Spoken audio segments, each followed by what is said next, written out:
advanced rocket systems and additional military equipment to help Russia in its ongoing war with Russia. U.S. officials confirmed on Tuesday that the United States would send Ukraine a U.S.-made high-mobility artillery rocket system to Ukraine as part of the 11th package of security assistance. According to national media reports, the new security assistance package officially announced on Wednesday will include aerial surveillance radar, additional tanks, anti-armor weapons, helicopters, vehicles and spare parts.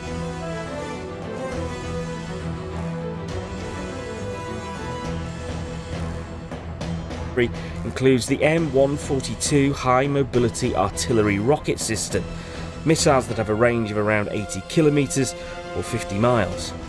US officials have been given assurances they won't be used to strike targets inside Russia.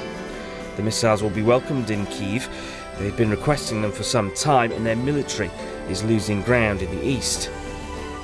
Thick black smoke could be seen in the skies above the city of Severodonetsk. For weeks it's been a target for the Russian military. Now reports of a strike on a chemical plant in a city that's been almost completely destroyed. The direction of the situation in the Donbass is very complicated. Given the presence of large-scale chemical production in Donetsk, the Russian army strikes there, including blind air bombing, are just crazy. And it's not just Severodonetsk. This is the nearby city of Sloviansk. This building was hit by a Russian missile. A young man was killed in this room. Several others were wounded. The situation here is desperate, but the spirit of defiance is still strong.